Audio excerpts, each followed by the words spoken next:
Okay. We are sponsored by gut rehydration something or other. Got my electrolytes in. I want to talk about a couple of things that piss me off from an advice standpoint, stuff that's being given out on LinkedIn as the best way to do things. There is no one size fits all. You need to take the advice that whoever is giving you, myself included, and do what works for you, all right? Just because someone has got a load of followers and they say something doesn't mean it's going to fucking work for your business. That being said, I want to tell you what works for my business and our clients as well. All right. There are two ways that you can get your offer, your message out into the market. And I want to start with an analogy. All right. Let's say you're trying to arrange a lad's night out or a lady's night out. You have two options. You can do one or the other or both. All right. You are going to set up, or you could set up, a WhatsApp group and broadcast to your members. You add everyone in and say, hey, we're going out. And then Stephen will say yes. Susie will say yes. A few other people will say maybe. And then a few other people will vanish.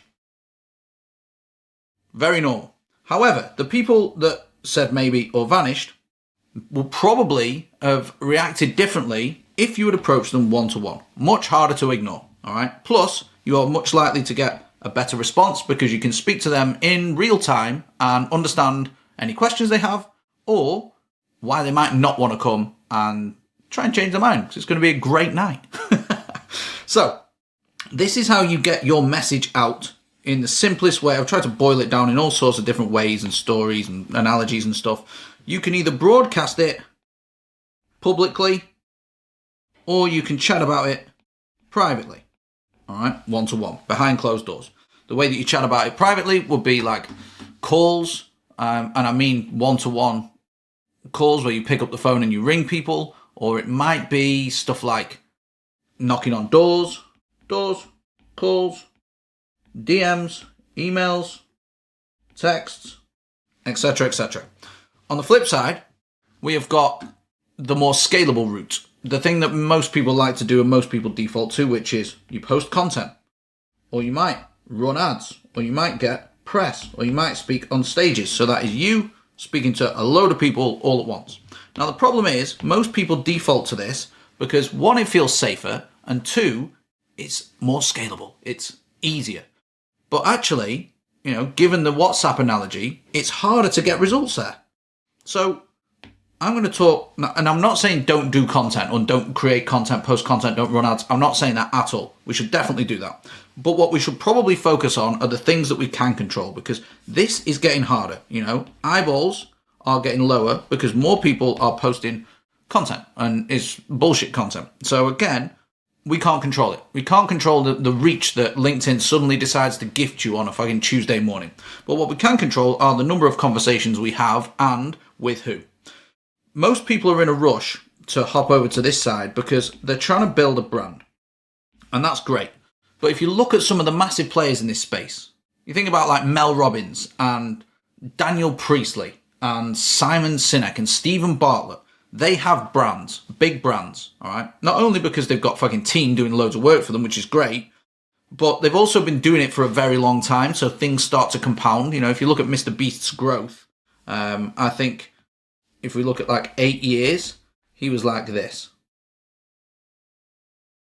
Boom. And that was year 8. So brands take a long time to compound. You don't need to build a brand immediately. I'm not saying don't try and do it. You should always be taking steps towards it by posting content and becoming known, speaking on stages, whatever. But you want cash in order to build the brand, and you want clients to enable you to have the cash. So we need to focus more on this one-to-one element. All right. So the whole reason of this is we want to build trust as fast as possible, and we can do that through content and through conversations. Because if we look at some of the different touch points that people could go on, let me just explain this rule first, actually. There was apparently, I don't even know if this is true, but there was apparently some research done by Google who said you need to take people across the 7-4-11 journey, which is in order for someone to buy, they must have consumed 7 hours of content across 4 channels or 4 different formats and 11 touch points.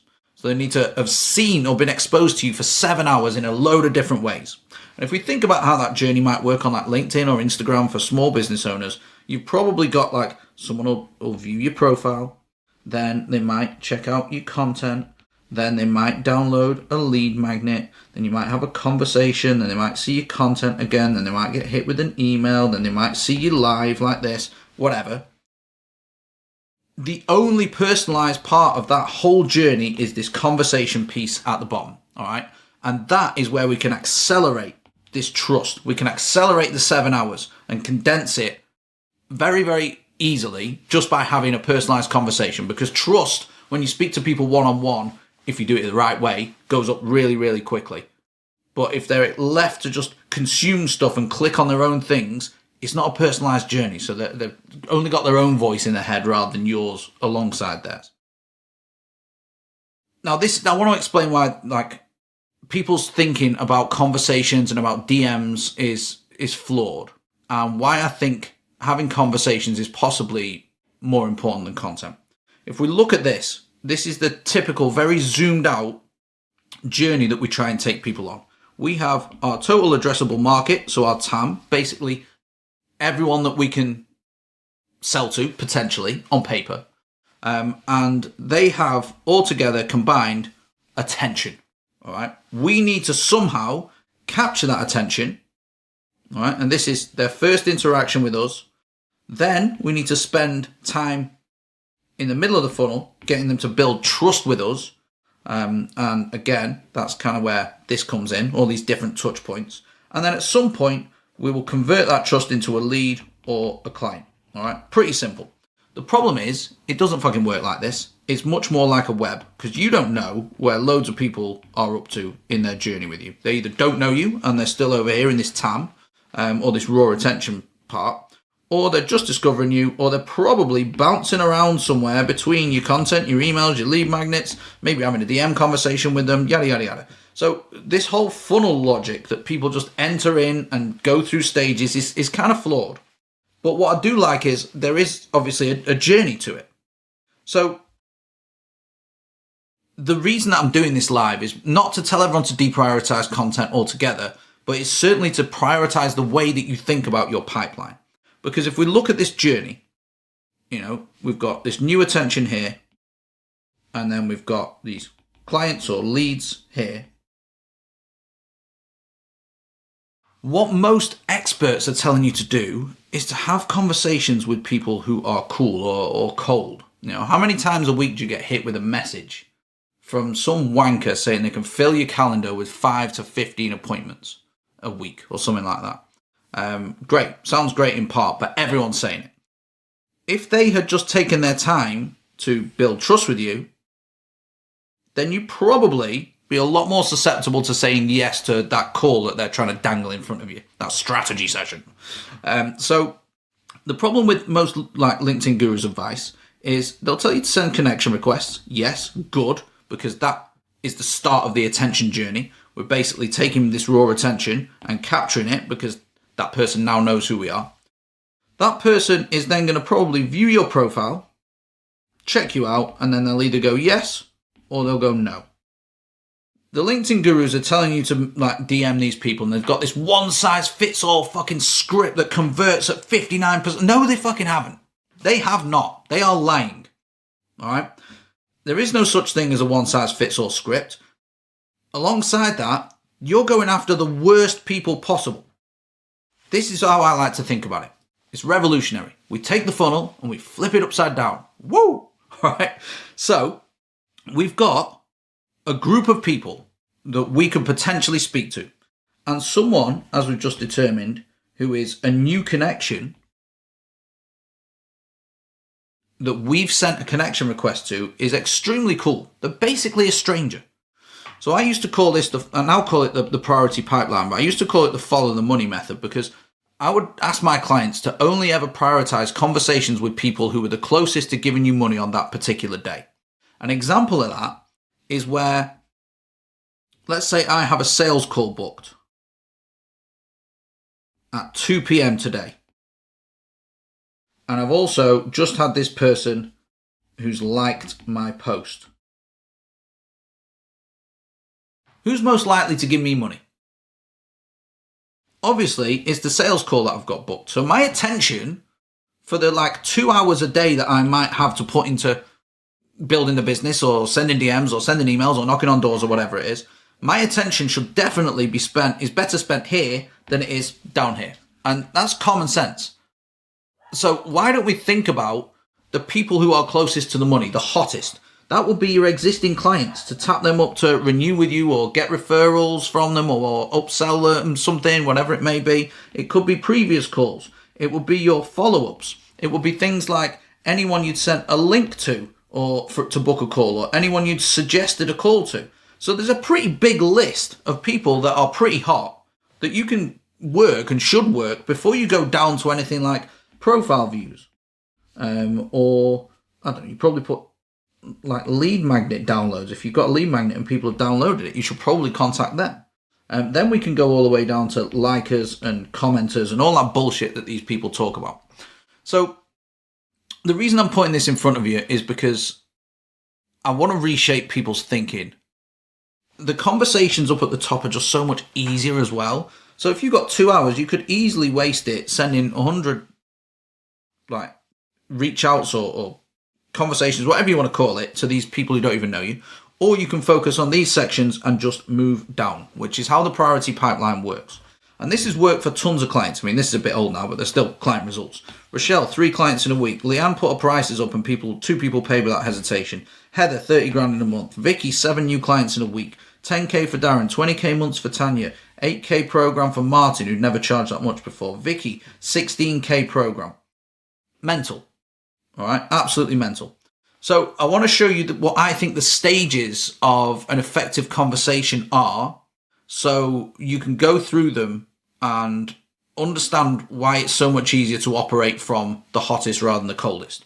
So I'm going to do this from the hardest scenario possible, which is starting from cold. All right, but this is what I call the 8-stage conversation flow.